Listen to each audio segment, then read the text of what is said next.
Water ఉలిపేయాలి. ఈ కప్పుతో సగ్గుబియ్యం తీసుకున్నాను కదా, ఇదే కప్పుతో రవ్వ కూడా తీసుకోవాలి, వాష్ చేయాలి. సగ్గుబియ్యం ఒక హాఫ్ అన్ అవర్ నానబెట్టి వార్చాను, దాంట్లోని రవ్వ కూడా వేసేయాలి. సేమ్ కప్పుతో 1 కప్ వాటర్ వేయాలి, సాల్ట్ కూడా సేమ్ కప్పుతో పెరుగు కూడా వేయాలి.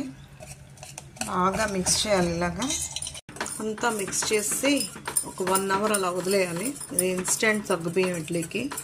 1 కప్పు సగ్గుబియ్యం నానబెట్టి వార్చాను, 1 కప్పు రవ్వ, 1 cup curd, salt, 1 cup water, అంతా ఈక్వల్ సేమ్ మెజర్మెంట్లోనే తీసుకోవాలి. ఇలాగ సోకైన దాంట్లో గ్రీన్ చిల్లీ వేసి బాగా కలుపుతాము. గీ వేసి గ్రీస్ చేస్తాము, బాగా గ్రీస్ చేయాలి. ఇలాగ గీ గ్రీస్ చేసి ఇలా ఇడ్లీలు ప్లేట్లో వేసి 15 మినిట్స్ స్టీమ్ చేయాలి. 5 మినిట్స్ హైలో పెట్టి తర్వాత సిమ్లో చేయాలి. ఇలాగ గీ రాసిన ఇడ్లీస్కి ఇలా స్టీమ్ చేయాలి 15 మినిట్స్. కట్ చేస్తాము. ఇప్పుడు ఇడ్లీ అయిపోయినట్టు. బాగా చల్లారాక ఇడ్లీ తీస్తాం. సాబుదానా ఇడ్లీ ఇలా వచ్చాయి ఫ్రెండ్స్, మీరు కూడా ట్రై చేయండి.